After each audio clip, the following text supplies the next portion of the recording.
Story: The Comfy and Cozy Cabin. Written by Goomba Police. I quickly walked through the cabin, making sure everything was nice and tidy, just right. I've gotten pretty good at getting the whole cabin clean in less than a day. After a quick alignment of the magazines on the coffee table, the place was perfect. Penny would have been proud. The name of the place was The Comfy and Cozy Cabin. Sounds relaxing, right? The cabin was built into a slab of rock, right in the middle of nowhere, North Carolina. It's 3 stories tall and features a breathtaking view of the mountains. We bought it for basically nothing. It was in total shambles. It took quite a bit of money to get the place up and running again. In 4 months, I'll finally pay the mortgage off and start making money. If business keeps up, I'll be able to quit my job. I stood and admired the cleanliness of the house for a few minutes. You could have eaten off the floors. I heard the unfamiliar sound of a car, the sound of rocks being pushed around by the tires. Finally, they're here. I stepped out to greet the strangers. My welcoming smile was replaced with a look of shock, disgust. Sam and Martha Anderson, from Alfred, Florida, looked nothing like I expected them to. The elderly couple with the sun hats and disposable cameras I had in my mind was replaced by 2 young, very thin, very pale individuals. They looked downright sick. Nonetheless, I tried to keep my composure. "How was your trip?" I said in the most welcoming voice I could muster. It may seem like I'm making a big deal about the way these people looked, but they literally appeared as if they hadn't eaten for weeks, like skin over bones. I guess you just had to be there. "It was fine," the man Sam said to me. His voice was completely devoid of emotion, humanity. His eyes never met mine. Sam gazed at nothing. There was about 2 seconds of awkward silence. I broke it. My voice felt weak. "Oh, okay. Let me give you guys a tour of the place, then I'll be on M-dash." Martha turned her eyes toward me. They looked glazed over, dead. That's when I realized what these people looked like. Walking corpses. Martha's voice had a little more pep to it, but I could still feel the same humanless vibe from her. "We'll be just fine. We don't need a tour. We saw the pictures online." She sounded tired. My stomach started churning. They were the first to refuse the tour. There have been some that didn't want it, wanted me to leave as soon as they got there, but said yeah anyway. You can kind of tell these things. They sigh when you open the cabinet, say, "Yeah, I saw all this online." See them glance over to their significant other in a smarmy way.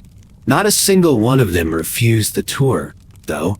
I didn't like this, not one bit. "Hey, are you sure you don't need me to show you where the towels are?" "I think we can manage, don't worry," Sam said, in his emotionless monotone. "All right. Do you have the money?" Most people pay for their stay online, but a few prefer to hand me the money in person.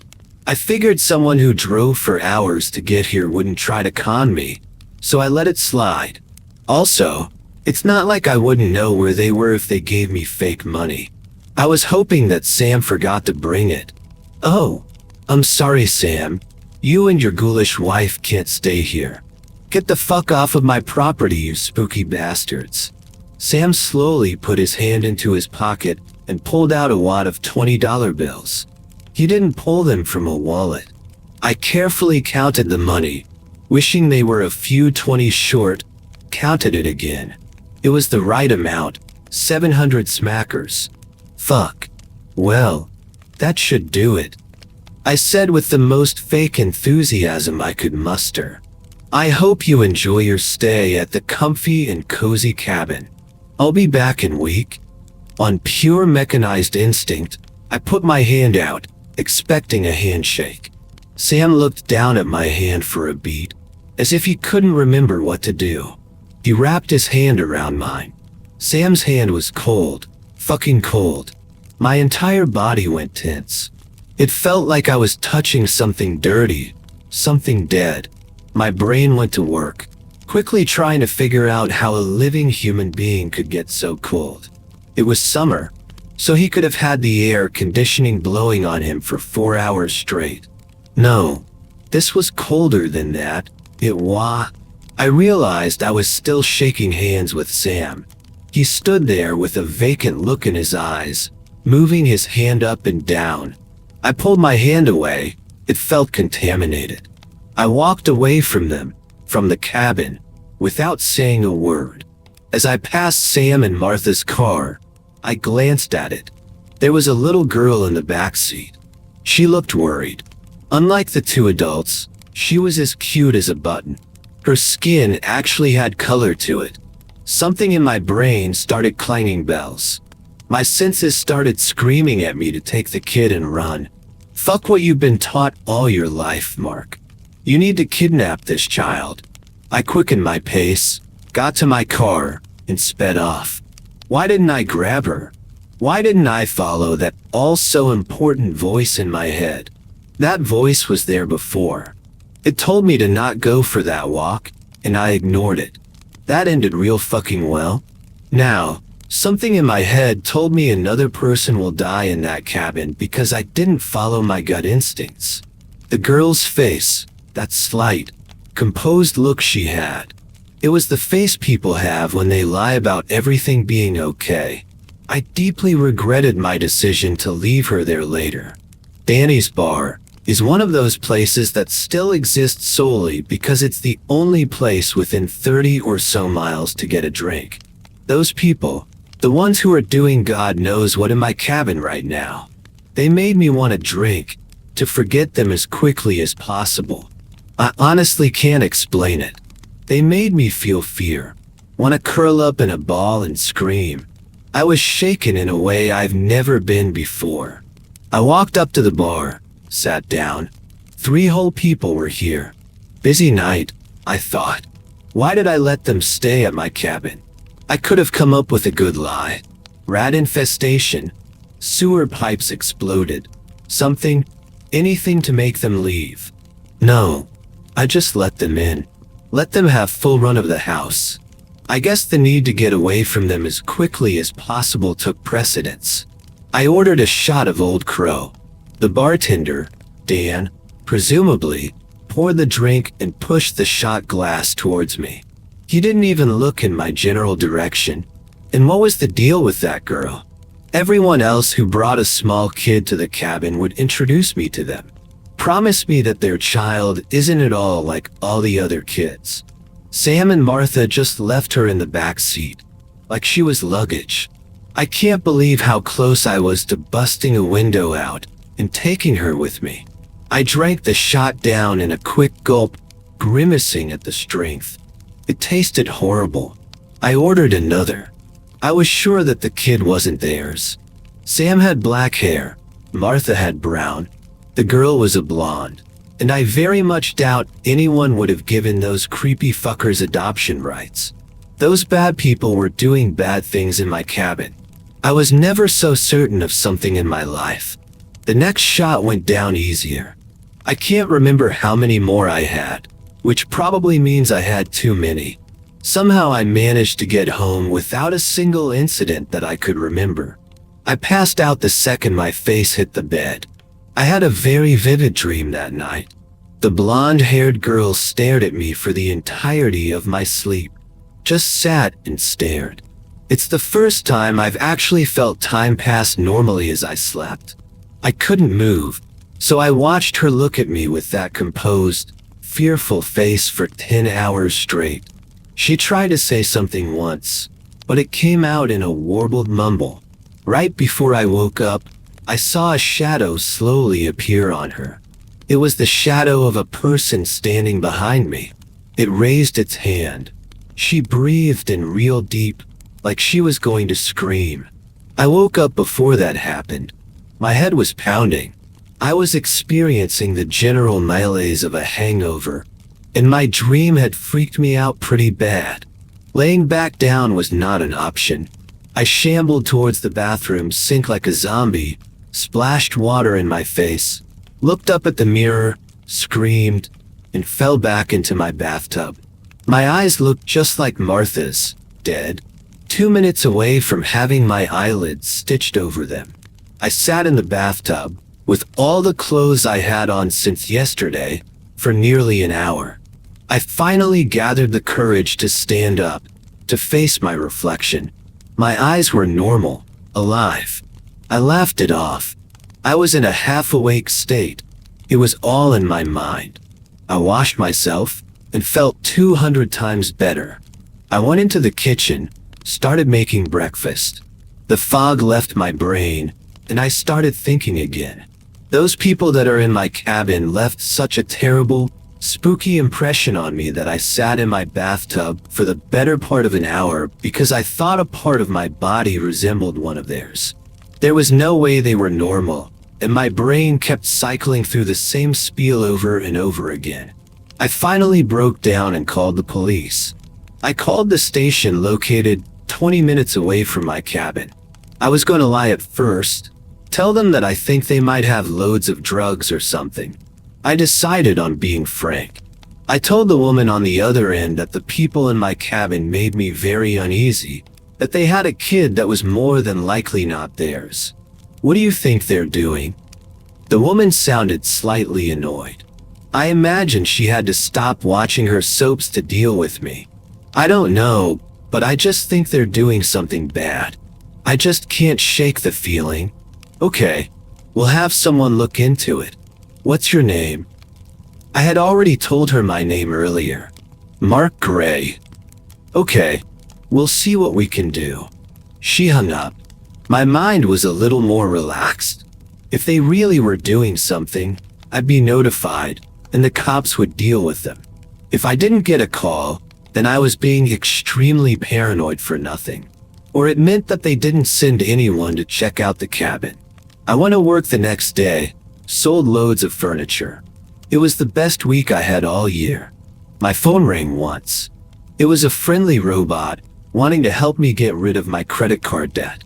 As the week went on, I stopped thinking about Sam and Martha. I was going to make the trip up to the cabin on Saturday to clean it. I had another group coming up on Sunday.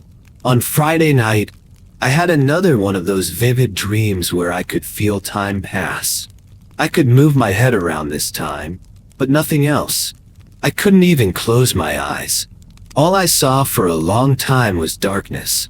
After a while, I started to hear a low murmur, and something darker than the darkness came out of the black void.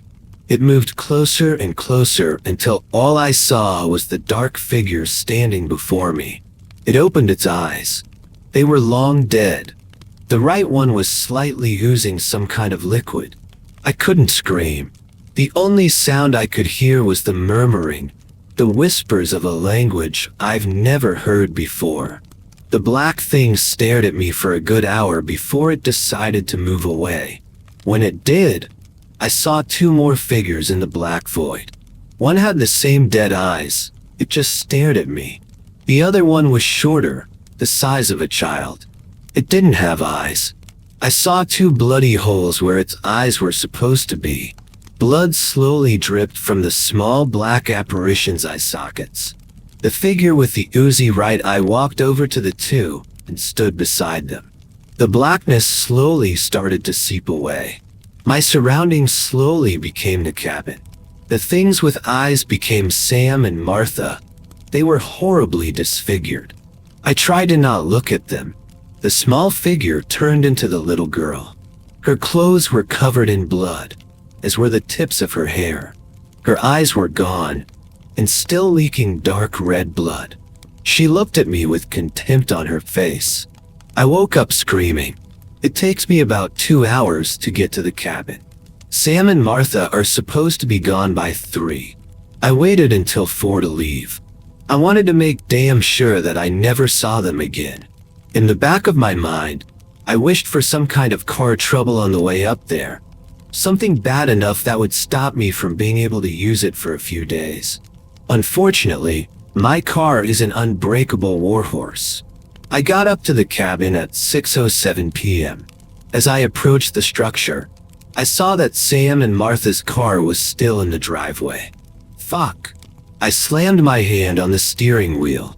Those creepy fuckers were in the cabin for way past their allotted time. I parked my car, sat for a minute to compose myself. Maybe they were having so much fun, they lost track of time. Or maybe they were doing bad things, and didn't care about the fucking time limit. I grabbed my cell phone, made sure it was on. Any sign of anything bad, and I'm calling the cops. I stepped out of my car. It was a beautiful day. Summer was on the verge of dying. The cool breeze of fall lazily blew at me. I approached the front door of the cabin. All the blinds were down. I couldn't look into the cabin at all. The door was also locked. I stuck my key into the lock, hit something gummy. They had put duct tape over the keyhole. I angrily tore the tape off, and some of the paint on the door went with it. Oh, they're gonna pay for that. I unlocked the door and tried to open it. They had sealed the door with something. I pushed and pushed until I heard a loud crack. The door swung open, and I almost fell to the floor. The place looked like a tomb. It was completely dark. The only light came from where I busted open the door. I flipped the light switch beside the door. Nothing. They must have flipped the breaker. I was more mad than scared at this point. I ran to my car and got the strong LED flashlight I carry with me. I stepped inside. A sickeningly strong smell hit me. It smelled like the antiseptic scrub they use at hospitals. The cabin was also cold. They must have turned the air conditioning down as low as it could go. It was silent, too. Dead silent. Something in my brain told me to run. Told me to run and never come back. This was my cabin. Mine.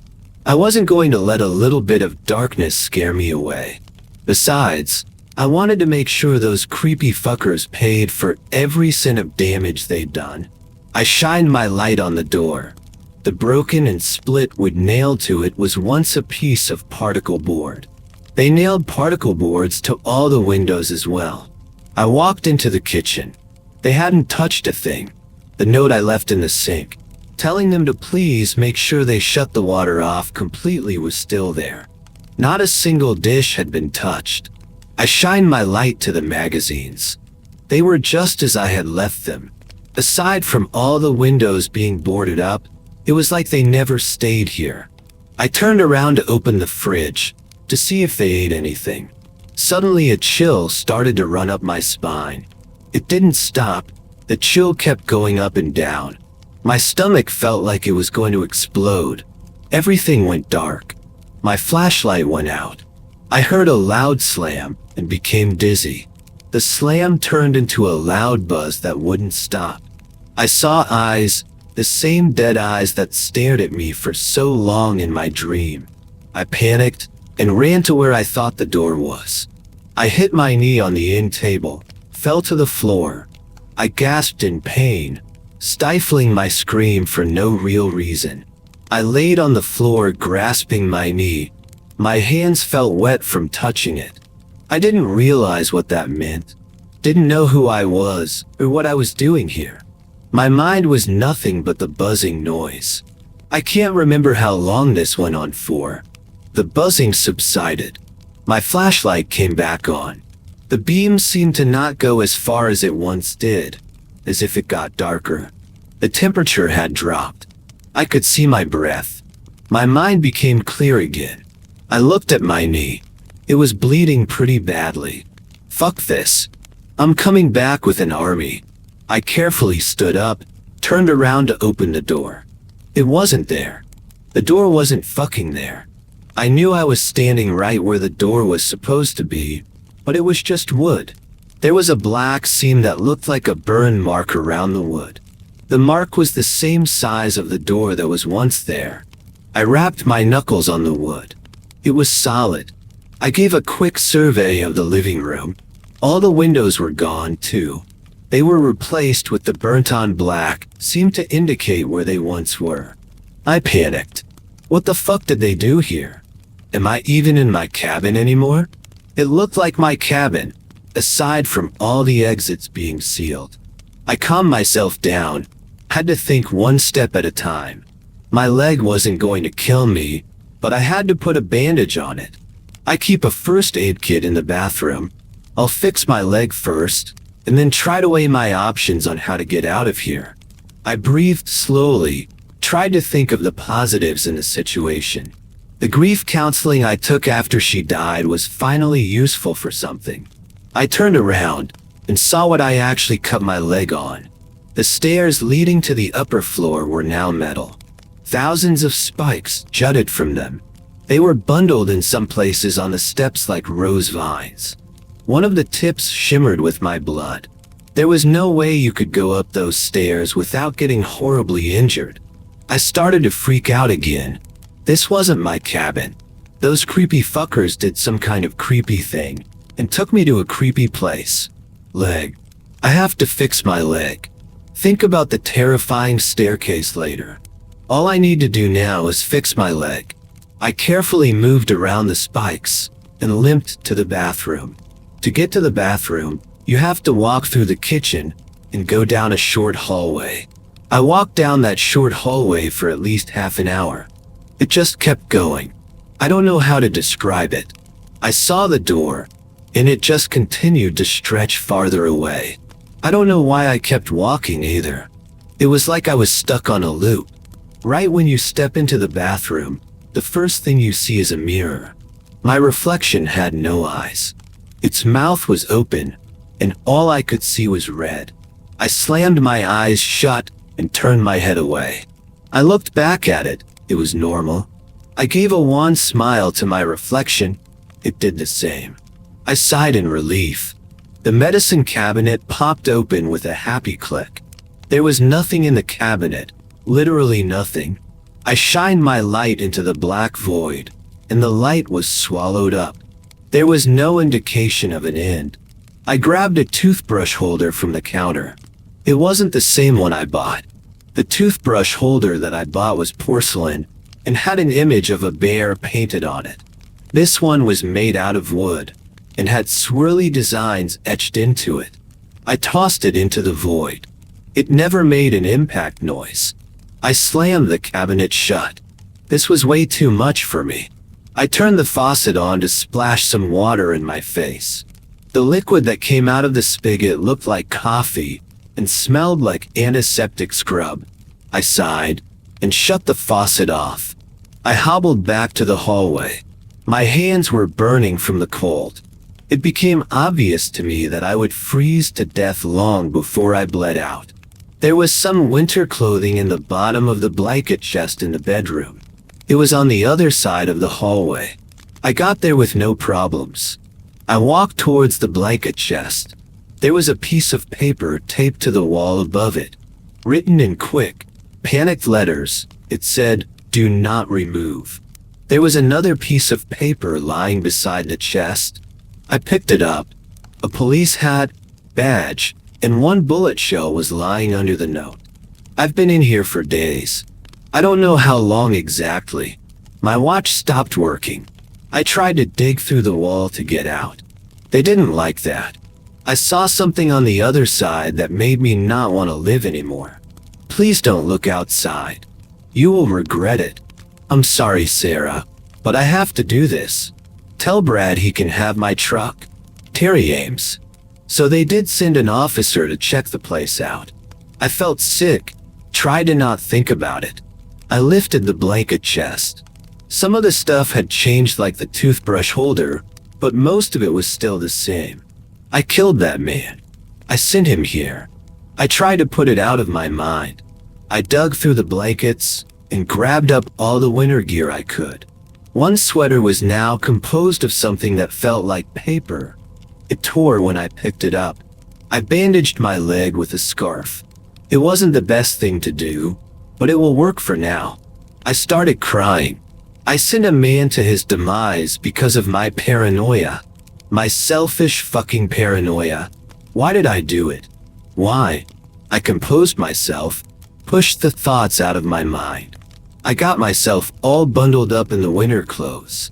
I felt warmer already. Where's his body? Someone took his body and gun, but left the note. My sorrow was quickly replaced with fear. I heard a light tap, sounded like a piece of paper fell off a wall. I heard a hateful, angry grunt, and felt like I was being watched. I ran out of the room and slammed the door shut. I never looked back. My brain told me to keep my eyes ahead. If anything, today has taught me to listen to what my brain has to say. I sat down on a chair in the kitchen, pulled out my phone. I should have done this a long time ago. My phone told me I had 5 bars, a full signal. I dialed 911. What was I going to tell them? My cabin has turned into a fucking haunted house? I was going to say I was being held hostage, and I was never more scared in my entire life. Neither of which were lies. I was also going to tell them that the people holding me hostage killed a cop. They would probably send more than one officer if I told them that. I hit the send button. Before the second ring, someone picked up on the other end. I couldn't hear anything at first. Hello? Hello? Then I started to hear murmuring. It was really low at first, but got progressively louder. I listened for a minute. I don't know why. It was incomprehensible, angry-sounding whispers, in a language I've only heard once before. There were occasional shouts. They sounded like angry sobs. I started to feel dizzy again. Felt like I was going to pass out. Then the voice stopped whispering and started talking. Its voice was no longer in the phone. It was right behind me. I felt warm air on my neck as it spoke. I jumped out of the chair and pushed the E&E button as hard as I could. I slowly turned around, made my flashlight point towards the sink. The light gleamed off the faucet handle and nothing else. I breathed a sigh of relief. I knew for a fact there was something behind me. My neck had condensation on it from the thing's breath. The fact of the matter is, though, it isn't there anymore. My phone let out a happy little jingle and vibrated. I got a text message. It had a picture attached to it. I tore the battery out of my phone and put it in my pocket. I wasn't about to invite whatever it was on the other side of the phone over again. It might stay. I walked all around the middle floor looking for a way out. My flashlight went over every surface. The material of some things changed. The TV was now composed of some green, spongy crap. The remote control looked the same, but weighed a ton. I couldn't lift it. The magazines dissolved when touched. The salt shaker was the same, but the salt had turned into a single purplish crystal. The most notable change was the stairs. They had become an impassable mess of sharp, metal thorns. There was no way I could go up them. The door that leads to the bottom floor was still there. I opened it. A cold blast of air hit me. The stairs leading down to the landing were gone. They were replaced with the same black void that was in the medicine cabinet. I could still see the landing, and the stairs leading from the landing. I walked over to the kitchen counter, grabbed an apple. It was now made of metal, and weighed about 10 pounds. I dropped it into the void. The apple was absorbed by the darkness. I never heard it hit bottom. I had no options. I was stuck. I sat down beside the door. They had me trapped like a rat in a cage. I had checked every inch of the cabin that I could get to. There was no way out. I searched the walls of the stairwell with my flashlight. What I saw gleamed like a beacon in my flashlight's ray. A sliver of hope attached to the wall. The stairs were gone, but the banister was still there. Climbing down that banister was dangerous, but it was the only option I had left, and in my desperation, it sounded like a good idea. I put the flashlight in my mouth, gave the banister a strong tug. It was securely fastened to the wall. I put my feet over the side of the pit. This is the craziest, most desperate thing I've ever done. I checked my gloves to make sure they were secure, grabbed the banister with both hands, and pushed myself off the floor. I slowly made my way down. The angle made it difficult to stay balanced. My feet pushed against wall until I got about midway down. My arms were burning. I never shimmed across anything before, so I was in quite a bit of pain. Right after I got to the middle, something started pulling on my feet.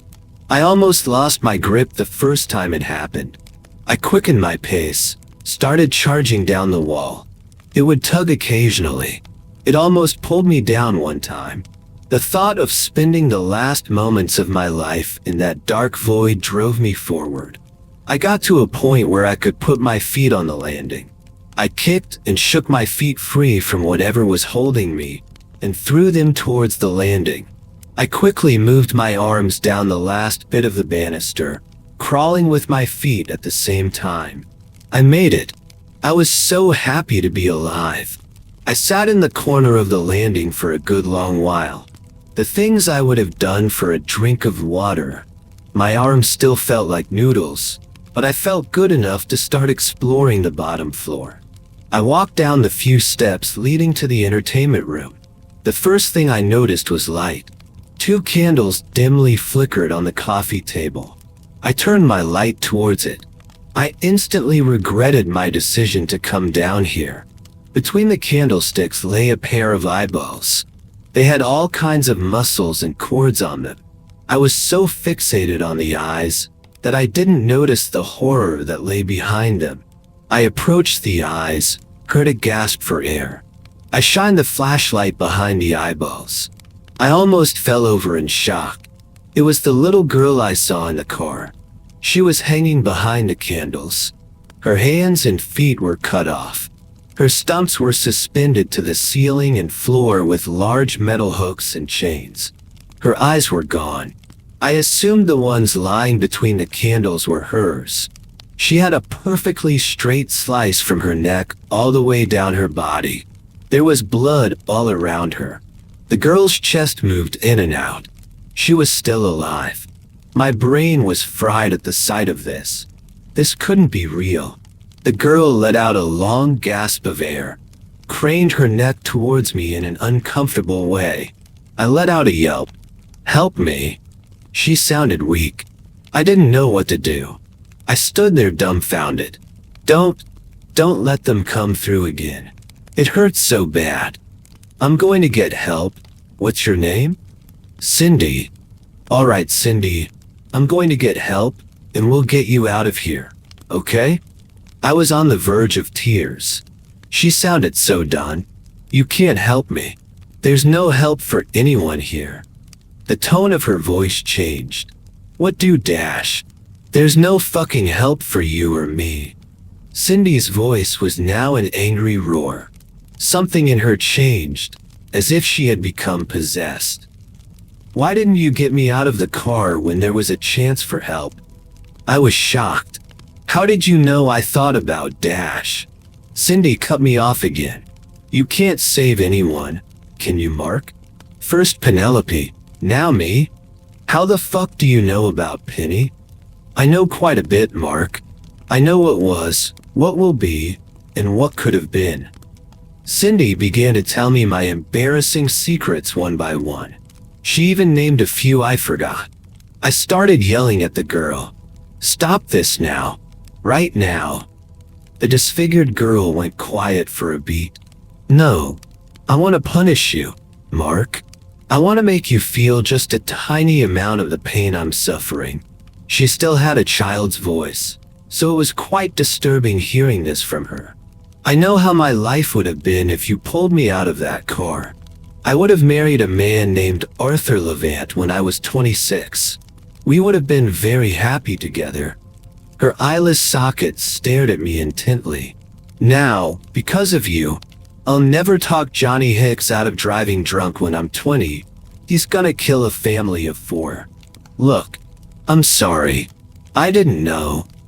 I'm gonna show you, Mark." She continued on, as if I didn't say anything. "Gonna show you real good." My brain felt strangely empty. I couldn't think or speak. My vision went black. I was back in the cabin. It was 2005. I knew this somehow. Penelope was standing on the very top rung of the ladder. She was painting the top of the wall. I was stressed. This little project of hers put us eyeball deep in debt. She looked down at me. Her eyes were beautiful. Everything about Penny was perfect. Why couldn't I see that before? Don't worry about it, Mark. We'll make all the money back and more. Her voice was so soft, so inviting. I heard myself speak.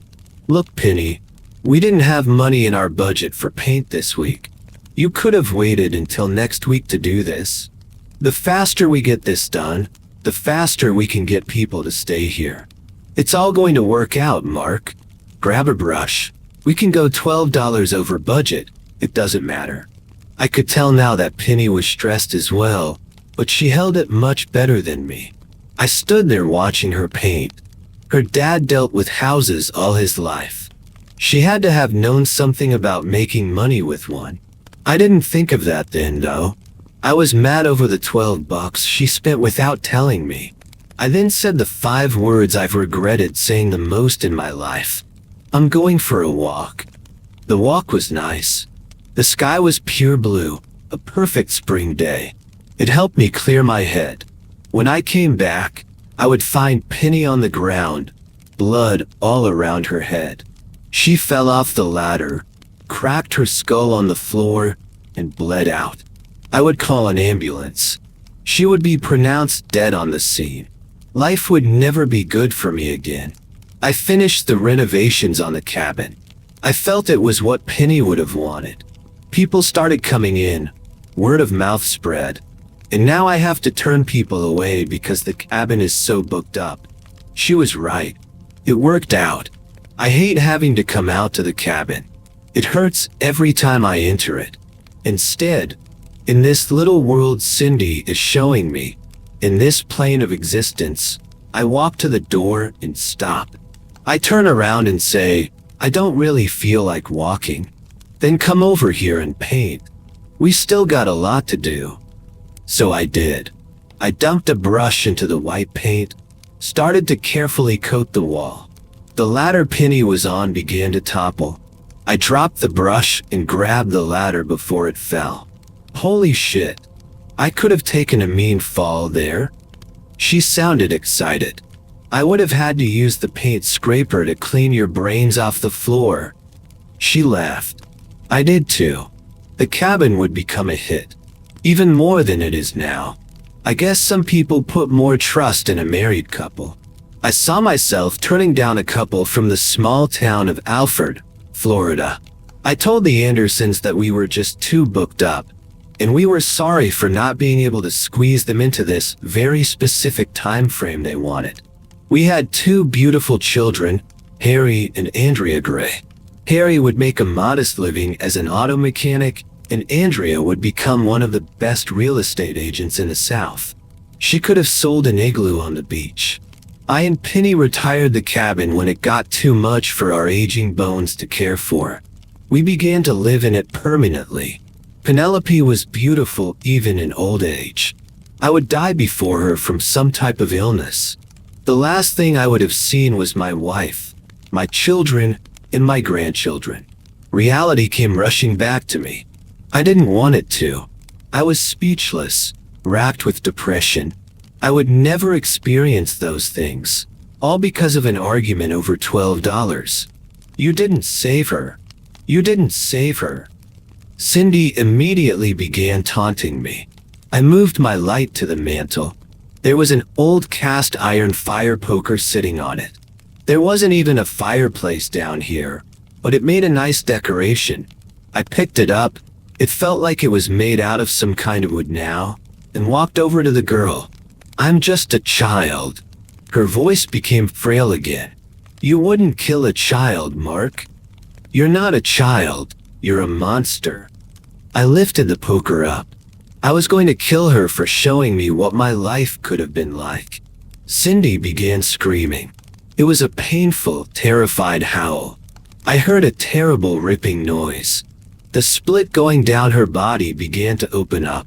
The now massive hole in her body began to glow a dark purple color. The entire room lit up. I shielded my eyes and stepped back from the brightness. saw two emaciated figures walk out of the purple light. Sam and Martha's bodies were much paler than before. They were white as mimes. Their lips couldn't close completely, so they had a constant grimace. Sam was smiling. His mouth went from ear to ear. They seemed to have an extra knuckle on each finger. Sam walked towards me, his claw-like hands outstretched. I swung my poker at him. Sam let out a screech. Martha seemed to respond to it. Her eyes were small, like a bird. She dove at me. Her nails tore through my pants and dug into my skin. I whacked her on the head with the poker. She didn't let go, didn't react to getting hit. I turned my head around to see Sam knock me square in the face with his long hand. I dropped my flashlight, but kept a tight grip on the poker. I fell to the ground. Martha issued a series of hisses and clicks. Sam replied in the same manner. Sam grabbed me by my jacket. Martha grabbed me by my legs. They began to carry me towards the light. Something in my brain went nuts. I did not want to go to wherever the hell they were taking me. They didn't seem to notice that I still had the poker with me, or they didn't care. I swung the poker at Sam, smacked him right in the face. He didn't even flinch. I had no options. They were going to drag me to that place, and there wasn't a damn thing I could do about it. I saw it rapidly moving in the purple glow. Cindy's heart was still inside her. It was beating really fast. Those stupid fuckers didn't realize the predicament they put themselves in. Sam was halfway into the light, and I was at the edge of it. I swung the poker at Cindy's heart as I could. The organ exploded. I heard several inhuman screams. Everything went dark. The world felt like it was melting. My head got dizzy, and I forgot who I was for a brief moment. I woke up. It was dark. I crawled around on my hands and knees until I found my flashlight. I turned it on and looked around the area. Cindy hung limply on the chains. Her body was pretty rotten. It smelled terrible. Lying beside her was the top half of Sam. The other half of his body must have stayed in that place. In the corner of the room, the pale, beady-eyed Martha sat. She was breathing heavily and quaking. It was as if she was suffocating. I watched the creature slump over and stop moving. I poked her body. She was dead. I needed to get away from this smell. I moved my flashlight around, noticed that the windows and doors existed again. They were just sealed up with particle board. I excitedly walked to the staircase where the void was. It was gone. Stairs filled the void. I ran up them as fast as I could and opened the door. There was light. Just a small amount, though. It was coming from the front door I smashed open earlier. I ran outside. I was free. I never thought I would see the sun again. I dove into my car and chugged the bottle of water I had in the cup holder. The LED clock on the dashboard said it was 6:13 p.m. I laughed. Laughed like a madman. Laughed until I cried. It had been 2 months since I went to that place, since I had a good night's sleep. I finally stirred up the courage to go and clean the cabin. I thought it might be cathartic for me to rip away all the boards from the windows. It wasn't. I was in constant fear during my short stay at the cabin. I was scared that I would once again get swallowed into that dark, cold place that looked like the cabin. Scared that I would not be able to leave, and would slowly freeze to death in a place I would never understand. When I got downstairs, I had to deal with the bodies. I put trash bags over my arms and dragged the bodies outside. Maggots had started to writhe in them, and Cindy's body was so rotten. My fingers went right down to her bones. I threw up several times. Worst of all, though, Martha was still alive in some capacity. Her small, beady eyes followed my every move. I tried to ignore it. I dug a deep hole in the flower bed and placed the bodies inside. I poured kerosene in the hole, making extra sure Martha was completely doused, and set the corpses on fire. I ran back inside. I couldn't watch them burn. The next few days were spent cleaning the cabin. When I absolutely had to sleep, I went in my car. Once I was done, I sped off with no intention of ever returning. I haven't opened the cabin back up for business yet. I don't know if I ever will. Occasionally, I'll see shadows moving around my house, and might glimpse a pale hand pressing against one of my windows. When I'm in bed, there are times when I can feel them standing over me. I do not have the courage to open my eyes. I don't know what they want from me, but part of me wishes they would get it over with so I could stop living in total terror. I have constant, recurring nightmares now.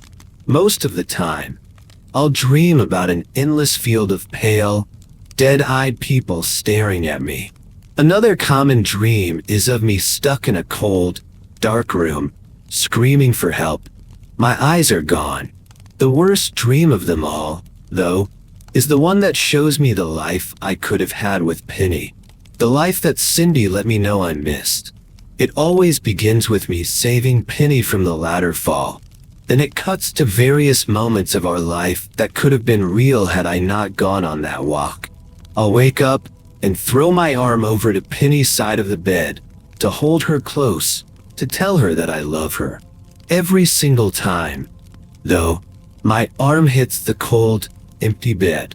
Every single time, I sit up, realize it was all a dream, and start Thanks crying. for watching. Please like, share, and subscribe to listen to similar stories in future.